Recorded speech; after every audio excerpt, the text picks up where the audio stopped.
নমস্কার, তন্দ্রা লিটল ওভেনে আপনাদের সকলকে স্বাগত। আজকের রেসিপি পাইনাপেল চিকেন। নামটা শুনেই খেতে ইচ্ছে করছে, তাই না? এই রান্নাটা করা একদম সহজ, যে কেউ করতে পারবে, আর খেতে অসাধারণ লাগে। দারুণ লাগলো খেতে। চলুন তাহলে দেখে নিই রেসিপিটা। একদম সহজ। এই রেসিপিটা করতে পাইনাপেল তো লাগবেই, আর এছাড়া লাগবে বোনলেস চিকেন। আমি এখানে ব্রেস্ট পিস নিয়ে নিয়েছি ছোট ছোট পিস করে। এবার এর মধ্যে আমি ডার্ক সয়া সস 1 টেবিল চামচ দেব।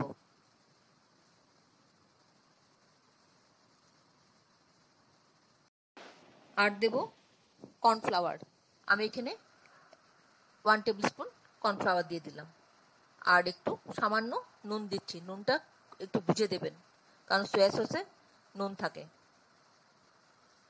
ভালো করে মেখে নিচ্ছি সবটা একসাথে।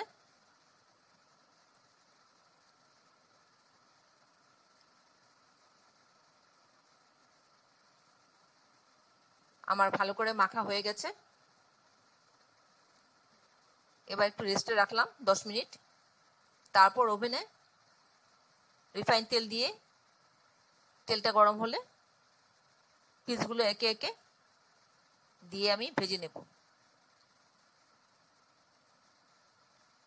আপনারা কে কোথা থেকে, কোন শহর থেকে, কোন দেশ থেকে আমার এই রেসিপিটা দেখছেন, প্লিজ একটু কমেন্ট বক্সে কমেন্ট করবেন। আমার তাহলে খুব ভালো লাগবে। আর নতুন কোনো বন্ধু প্রথমবার আমার চ্যানেলটাকে দেখে থাকলে আপনাকে একটা বিগ হাগ জানাচ্ছি। চ্যানেলটাকে সাবস্ক্রাইব করে নেওয়ার জন্য অনুরোধ রইল। পাশে বেল আইকনটা অ্যাক্টিভেট করে নেবেন, যাতে পরবর্তী আমার সমস্ত রেসিপির নোটিফিকেশন সবার আগে আপনার কাছে এসে পৌঁছয়। আর আপনি যদি ফেসবুক থেকে দেখে থাকেন, তাহলে ফলো অপশনটা ক্লিক করবেন আর একটা লাইক দেবেন। তাহলে আপনি আমার সাথে জুড়ে যাবেন। আপনি আমার সাথে জুড়ে গেলে আমার সমস্ত রেসিপির নোটিফিকেশন সবার আগে আপনার কাছে এসে পৌঁছবে। এবার আমি চিকেনগুলোকে একটু উল্টে দিচ্ছি, ও ধারটা ভেজে নিচ্ছি।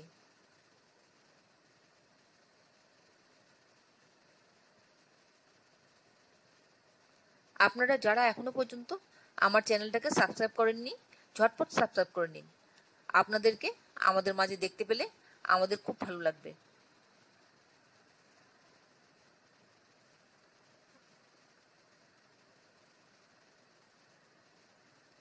সবগুলো পিস মোটামুটি উল্টে দেওয়া হলো।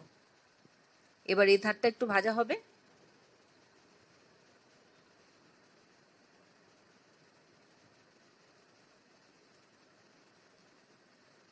এই রান্নাটা করা একদম সহজ, আর খেতে কিন্তু অসাধারণ লাগে।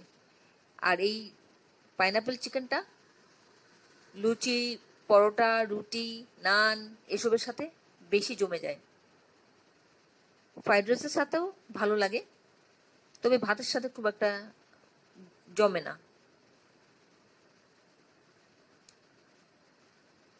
এবার উপর থেকে আমি কুচি কুচি করা রসুন দিয়ে দিলাম 5 কোয়া।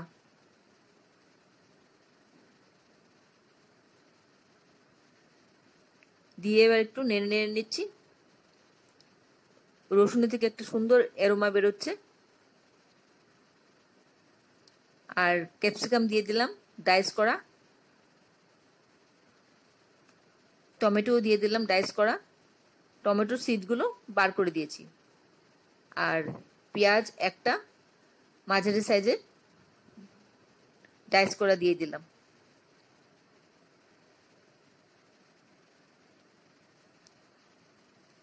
সামান্য একটু আদা বাটা দিলাম। আপনি আদা বাটার জায়গা আদা কুচি দিতে পারেন, জুলিয়ান করে কেটে। আমার বাটাটাই বেশি ভালো লাগে। আপনার যেটা ভালো লাগে আপনি সেটা দিয়ে দেবেন। এবার সবটা ভালো করে মিশিয়ে নিচ্ছি।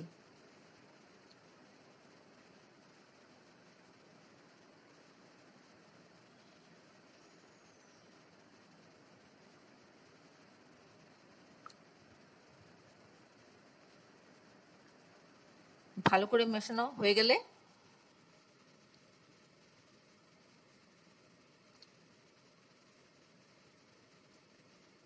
বেশ 3-4 মিনিট এরকম নেড়ে নেড়ে রান্নাটা করতে হবে।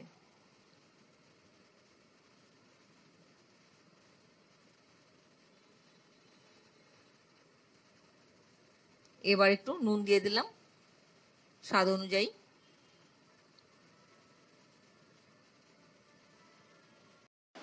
খুব ভালো করে যখন মেশানো হয়ে যাবে তখন এর মধ্যে দিয়ে দিতে হবে 1 চা চামচ কর্নফ্লাওয়ার, জলের সাথে মিশিয়ে আমি দিয়ে দিলাম।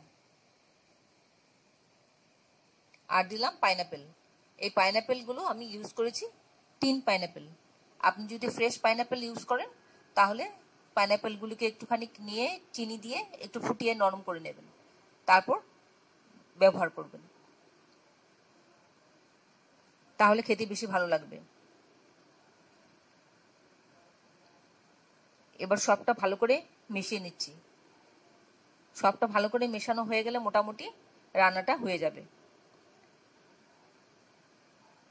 এতক্ষণ ধৈর্য ধরে আমার এই রেসিপিটা দেখার জন্য আপনাদেরকে অসংখ্য অসংখ্য ধন্যবাদ।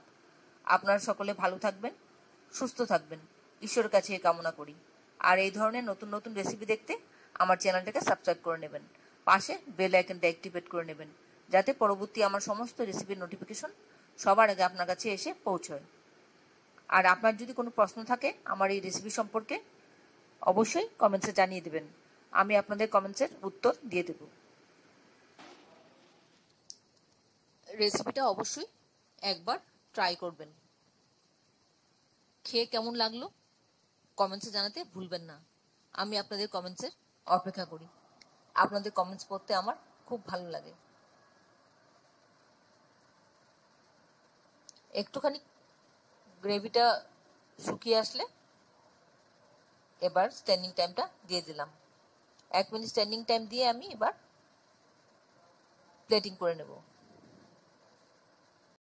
আমার এই রেসিপিটা যদি ভালো লেগে থাকে তাহলে একটা লাইক দেবেন আর বন্ধুদের সাথে অনেক অনেক শেয়ার করবেন, যাতে অন্যরাও এই রেসিপিটা এভাবে করে খেতে পারে।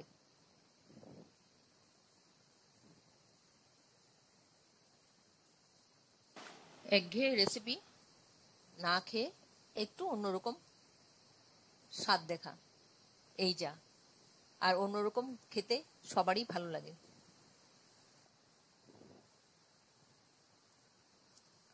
আমার প্লেটিং হয়ে গেল মোটামুটি।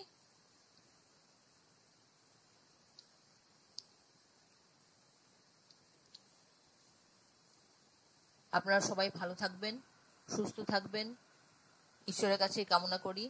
আর নিজের খেয়াল রাখবেন, পরিবারের খেয়াল রাখবেন। তাহলে ভিডিওটা আজকে এখানে শেষ করছি।